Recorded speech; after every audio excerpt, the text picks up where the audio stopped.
मित्रता, दो सच्चे दोस्त की कहानी।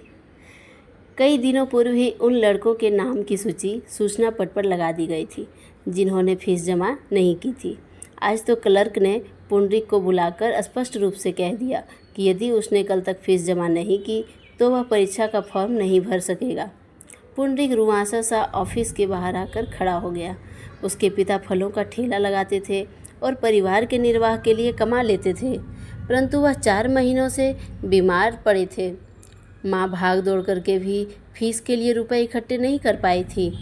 अब तो पुंडरीक को निश्चित सा लग रहा था कि इसी कक्षा में रह जाएगा, उसका वर्ष भर का परिश्रम बेकार चला जाएगा। तभी पुंडरीक की कक्षा का एक छात्र पंकज किसी कार्य से उधर आया। पुंडरीक पर दृष्टि पड़ते ही वह ठिठक सा गया। ऐसा लग रहा था कि वह बहुत ही अस्वस्थ और परेशान है। वह तुरंत उसके पास आया और बोला, क्यों, क्या हुआ तुम्हें? सहानुभूति पाकर पुंडरीक की आंखों में आंसू बह चले। उसने सिसकते हुए पूरी बात पंकज को बता दी। उससे पंकज भी कुछ विचार मग्न हो गया। फिर वह पुंडरीक के कंधे पर हाथ रखकर उसे धैर्य बंधाते हुए बोला, तुम चिंता ना करो, इस समय तो कक्षा में चलो, फिर कोई रास्ता निकालने का प्रयास करेंगे। कक्षा में भी पुंडरीक उदास बैठा रहा। उसकी पढ़ाई में बिल्कुल मन न लगा। छुट्टी के समय पंकज ने उसे शाम के समय अपने घर आने के लिए कहा। पंकज ने घर जाकर माँ को पूरी बात बताई। उसकी माँ बड़े दयालु स्वभाव की थी। वह करुणा से भर उठी। उन्होंने पुंडरीक को फीस के रुपए देना स्वीकार कर लिया। शाम को पुंडरीक आया तो उन्होंने पूरे 300 उसके हाथ पर रख दिए। पुंडरीक को रुपए पाने की संभावना न थी। वह तो सपाटी के कहने भर से चला ही आया था। वह गदगद कंठ से बोला, आपका यह उपकार मैं जीवन भर न भूलूंगा। जैसे ही पिताजी ठीक होंगे थोड़े थोड़े करके आपके सारे पैसे चुका दूंगा। जब भी तुम्हें सुविधा हो दे देना। पंकज की माँ ने स्नेह से उसे आश्वासन दिया और चाय नाश्ता कराकर विदा किया। अब पुंडरीक निश्चित होके पढ़ाई में जुड़ गया। वह घोर परिश्रम करने लगा जिससे प्रथम श्रेणी आ सके।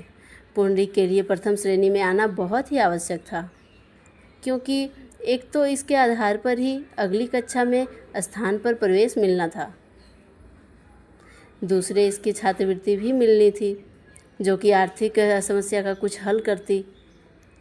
पुंडरीक के पंकज के साथ घनिष्ठ संबंध हो गए थे। एक बार 4-5 दिन तक पंकज कक्षा में नहीं आया तो पुंडरीक को चिंता हुई। उसके घर जाने पर पता चला कि वह बीमार है। डॉक्टर ने बताया कि टाइफाइड हो गई है। वह 1 माह तक स्कूल ना जा सकेगा। परीक्षाएं निकट थी। पंकज के मन में इस बात को लेकर बहुत परेशानी थी। वह स्कूल में जो पाठ्यक्रम कराया जा रहा है उसे कैसे पूरा करेगा। पुंडरीक ने उसे आश्वासन दिया कि थोड़ा ठीक होते ही वह उसे पूरा कोर्स करा देगा। पुंडरीक के हृदय में पंकज का बहुत आभारी था। उसने प्रतिदिन सायंकाल पंकज के घर जाने का दैनिक क्रम बना लिया था। यदि उसे तेज बुखार होता तो पुंडरीक हल्की फुल्की बातें करता और यदि कुछ ठीक होता तो उसे कक्षा में पढ़े विषय बतलाता। आने जाने और इस कार्य को करने में यद्यपि पुंडरीक का समय भी लगता था, पर वह इसकी पूर्ति सुबह जल्दी उठकर कर लेता। पंकज के यदि अच्छे अंक न आए तो मेरा क्या उपयोग, मन ही मन पुंडरीक सोचा करता था। पूरी निष्ठा और लगन से जो परिश्रम किया जाता है वह कभी निष्फल नहीं जाता। पुंडरीक के प्रतिदिन के निरंतर प्रयास से पंकज का छूटा हुआ पाठ्यक्रम पूरा हो गया। यही नहीं, पुंडरीक उसके मनोबल को भी बढ़ाता रहता था।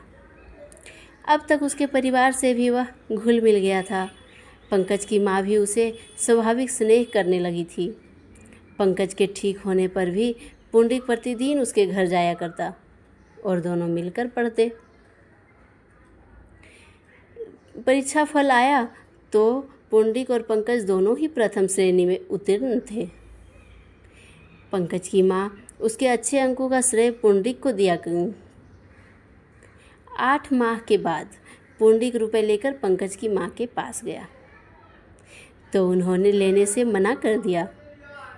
पंकज बीच में ही बोल पड़ा, अरे भाई, तुमने जो मेरे लिए किया है उसके ऋण से तो मैं कभी उऋण ना हो पाऊँगा। वह तो मेरा कर्तव्य था, यह रुपए तो मैंने ऋण लिए थे, पुंडरीक कहने लगा। परंतु उसकी माँ ने कहा, बेटे तुम हमारी बात का बुरा ना मानना, अब तो तुम हमारे परिवार के सदस्य बन चुके हो। यह रुपए हम तुमसे नहीं लेंगे। जीवन में जब कभी आवश्यकताग्रस्त व्यक्ति दिखे तो उसकी सहायता करना, तुम्हारा यह ऋण दूर हो जाएगा, पंकज की माँ बोली। इस पर पंकज की माँ के स्नेह भरे आदेश को सुनकर पुंडरीक कुछ न बोल सका। साथ ही उसे ऋण चुकाने की सही दिशा भी मिल चुकी थी।